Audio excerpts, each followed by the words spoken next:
Հայաստանի վարչապետ Նիկոլ Փաշինյան Էլիզեի բալադին մեջ հանդիպում ունեցավ Ֆրանսիայի նախագահ Էմանուել Մակրոնին հետ։ Անոնք քննարկած են Հայաստան-Ֆրանսա ռազմավարական բնույթի հարաբերություններուն վերաբերող շարք հարցեր, անդրադարձ կատարված է տնտեսության, ենթագառուցվածքներու եւ այլ ոլորտներու մեջ համագործակցության վերաբերող նյութերով։ Փաշինյան եւ Մակրոն անգամ եւս ընդգծած են, որ երկկողմ փոխգործակցությունը ունի ռազմավարական նշանակություն եւ պատրաստակամություն հայտնած այս ուղղությամբ շարունակելու հետեւողական քայլերը։ Անոնք քննարկած են տարածաշրջանային հարցեր, Մակրոն հաստատած է Ֆրանսիայի անվերաբար աջակցությունը Հայաստանի տարածքային գերիշխանության եւ խաղաղության ամրապնդմամբ։ Միտքեր փոխանակված են Թրամփի ուղի նախագիծին եւ տարածաշրջանի մեջ հաղորդակցության ուղիներու աբաշրջապակման ուղղությամբ իրականացվող քայլերում։ Փաշինյան անդրադարձած է իրականացվող աշխատանքներու ընթացքին։ Հանդիպման քննարկված են նաեւ Հայաստան-Եվրոպական միություն համագործակցության հետագա զարգացման վերաբերող հարցեր, կարևոր նկատելով Հայաստան-Եվրոպական միություն գործընկերության նոր օրակարգով հարաբերություններու հետեւողական ընդլայնումը։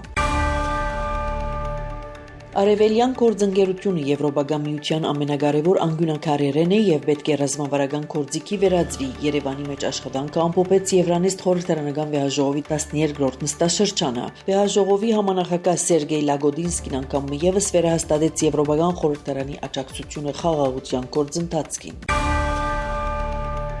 Հայաստանի տնտեսության նախարար Գևորգ Բաբոյանի համանախագահությամբ Բերլինի մեջ կայացավ Հայաստանի եւ Գերմանիայի միջև համագործակցության միջկառավարական հանձնաժողովի նիստը։ Հայաստանի տնտեսության նախարարութենեն կդեղեկացնեն, որ նիստը գերմանական կողմին նախագահած է երկրի տնտեսական զարգացման եւ համագործակցության նախարարության պետական քարտուղար Նիլս Աննեն։ Քննարկված են երկկողմ արևդրական տնտեսական հարաբերություններու զարգացման հերանեկարները, մասնավորապես արևդուրի ներդրումներու ներմուծման եւ արտահանման փոքր եւ միջին ձեռնարկատիրության զարգացման վերագանքնվող ուժանույթի գայուն քաղաքային զարգացման, ճրային միջոցներու կառավարման, գյուղատնտեսության, բարձր արհեստագիտության, զբոսաշրջության եւ այլ ոլորտներում։ Հայաստանի եւ Գերմանիայի միջև ձևավորված է ամուր վստահելի եւ հերանեկարային համագործակցություն, հիմնված ընդհանուր արժեքներու, ժողովրդավարության, օրենքի քերագայության, մարդու իրավունքներու եւ ներառական տնտեսական աճի վրա նշած է Բաբոյան։ Անոր խոսքով վերջին տարիներուն Գերմանիան դարձած է Հայաստանի ամենեն հուսալի գործընկերներեն մեկը, թե երկկողմ, թե Հայաստան-Եվրամիություն ավելի լայն շրջանակներու մեջ։ Հայաստանի բարձր արհեստագիտական արդյունաբերության նախարարի առաջին տեղակալ Գևորգ Մանտաշյան ընդունեց Եվրոպական հանձնաժողովի ընդլայնման եւ արևելյան հարևանության գլխավոր դնորենության Թուրքիո հարցերով դնորեն Էդրիեն Քրալի գլխավորած պատվիրակությունը։ Գևորգ Մանտաշյան բարձր գնահատած է Եվրամիության հետ արդյունավետ համագործակցությունը առանձնացնելով ապահովության եւ թվային ենթագառուցվածքներու զարգացման շրջանակներու մեջ իրականացվող համատեղ ծրագիրները։ Անոր խոսքով Հայաստանը պատրաստ է ավելի աշխուժորեն ներգրավել այդ նախաձեռնություններու մեջ նպաստելով համատեղ բարեփոխումներու եւ նոր արարություններու իրականացման։ Հայաստանի մեջ Իրանի նոր տեսփան նշանակված է Խալիլ Շիրղոլամին, նշանակման մասին հայտնեց Իրանի արտաքին գործոստնախարար Աբբաս Արաքջին։ Հայաստանի մեջ Իրանի նախորդ տեսփանը Մհդի Սուբհանին վերջերս ավարտեց իր դիվանագիտական առաքելությունը եւ նշանակվեցավ Իրանի արտաքին քաղաքական գերատեսչության վարչական եւ ելեմուտքի հարցերով փոխնախարար։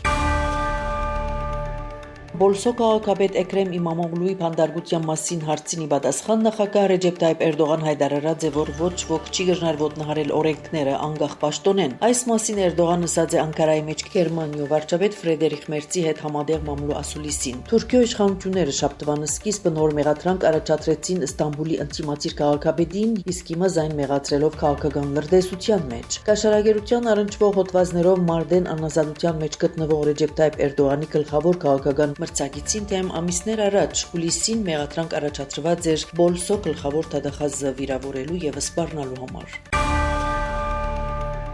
Նախագահ Ժոզեֆ Աուն երկրի զինված ուժերուն հրամայած է միջոցներ ձեռնարկել հարավային Լիբանան Իսրայելի որևէ ներխուժման դեմ։ Ան այդ հրամանը տված է վերջերս Իսրայելի գդարած հարձակումեն հետո։ Նախորդ օր լիբանանյան լրատվամիջոցները հաղորդած էին, որ Իսրայելի պաշտպանության բանակը ռմբակոծած է Լիբանանի հարավը գտնվող վարչական շենքերեն մեկը եւ սպանած ներսը քնածած աշխատագիծը։ Նախագահի աշխատակազմի տարածած հաղորդակցության մեջ ասված է, որ ան բանակին հրամայած է յետ մղել ազատագրված հարավային տարածքներ Իսրայելի որևէ ներխուժում պաշտպանելով Լիբանանի տարածքը եւ անոր քաղաքացիներուն ապահովությունը։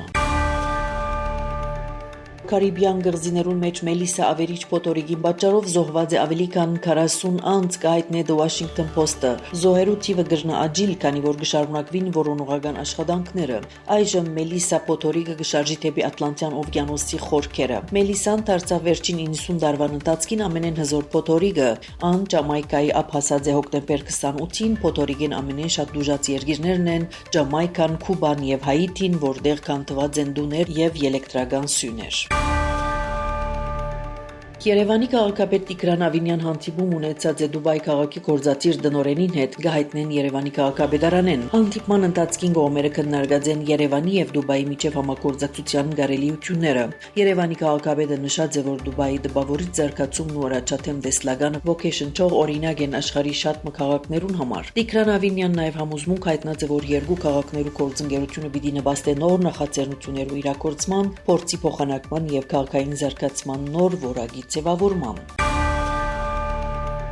Քաղաքային խցանումներու համագարկային լուծումը գտնելու նպատակով կայացավ Երևանի երթևեկության բարելավման ճգնաժամային կառավարման հանձնաժողովի առաջին նիստը, որը վարեց Երևանի քաղաքապետ Տիգրան Ավինյան։ Այս խումբի հիմնական նպատակը պիտի լա հրադապ հստակ լուծումներու քննարկում, շեշտը պետք է տրվի հանրային երթևեկության ավելի զարգացման, անձնական մեքենաներու որոշակի սահմանափակումներուն եւ արհեստագիտական նոր լուծումներու վրա։ Քննարկման ընթացքին ներկայացված են այն խնդիրները, որոնք խցանումներու հիմնական պատճառ կդառնան։